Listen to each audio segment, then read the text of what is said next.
December 2024, nakatanggap ng isang tip ang National Bureau of Investigation o NBI, Human Trafficking Division, mula sa isang foreign law enforcement agency. May isang ina raw na inilalako ang kanyang mga anak sa mga dayuhang kliyente. Ang ginagawa ng nanay is inaalok niya yung kanyang mga anak sa mga foreigner o sa mga banyaga. At ang pinakikita niya sa mga foreigner, yung mga hubad na larawan ng kanyang mga anak. Ito pong larawan na hawak ko ngayon ay isa lamang sa mga child sexual abuse or exploitation material o hubad na larawan na nakuha ng mga otoridad na nag-undercover para matugis ang suspect o ang sariling ina ng batang nasa larawan. Ang mga ganitong klase ng larawan ang di umano'y ipinadadala raw ng suspect sa mga dayuhang kliyente kapalit ng pera. At ito hong pinto na nasa likuran ng bata. Ito po yung nakapagpakumpirma sa NBI sa lokasyon ng mga biktima matapos ang ginawa nilang surveillance. Ang batang walang kamuang-muang na nasa litrato, 14 na taong gulang lamang. Ayon pa sa mga otoridad, iniengganyo rin daw ni Marie, hindi niya tunay na pangalan, na magpunta ng Pilipinas ang kanyang mga dayuhang kliyente para personal na abusuhin ang kanyang mga menor de edad na anak. Kaya wala nang inaksayang oras sa mga operatiba kasama ang resibo. Agad silang nagkasa ng isang entrapment operation. Sa 8 anak niya, 4 yun. So, puro babae lang na may ino-offer niya dun sa undercover natin. So, itong area is squatter area.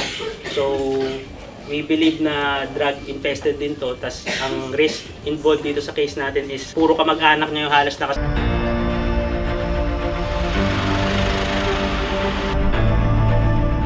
Para tuluyang masilo ang suspect, kailangan munang paharapin ni Marie sa isang live show ang mga bata sa undercover agent na nagpapanggap na kliyente o padalhan ng mga operatiba ng masiselang larawan ng mga bata. Maya-maya pa, isang message ang natanggap ng mga otoridad.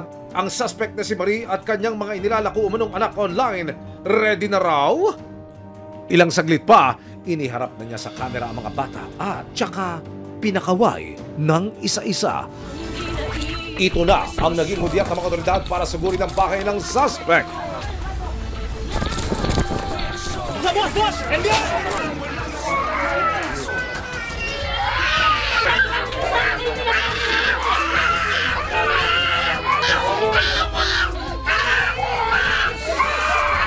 Pagpasok sa bahay, binasakan na ng karapatan sina Marie at ang kanyang kapatid na si Rona. Hindi niya tunay na pangalan. Na-arresto ho namin kayo sa salang RA 11930. Binubugaw ninyo yung anak ninyo online.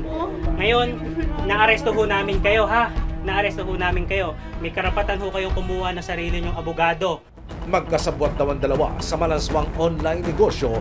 Sister goals lang, mga ate. Inaresto rin ang asawa ni Marie na itatago namin sa pangalang Freddy. Hindi ko po kasama po yan. Doon po yung bahay ko. Wala po akong anak na babae. Siya po yung anak ko. Walang mag-aasigaso sa mga anak ko.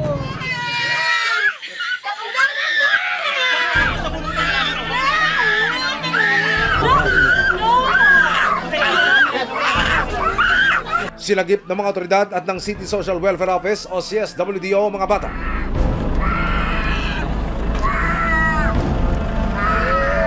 Search dito sa loob ng bahay niya. Kukunin namin lahat ng mga devices na palagi namin may kinalaman dito sa offense to. Isa to. So kukunin namin siya, i-witness mo na i-dokumento namin ang pagbuhay. Maraming salamat sa panonood, mga kapuso. Para masundan ang mga reklamong nasolusyonan ng resibo, mag-subscribe lamang sa GMA Public Affairs YouTube channel.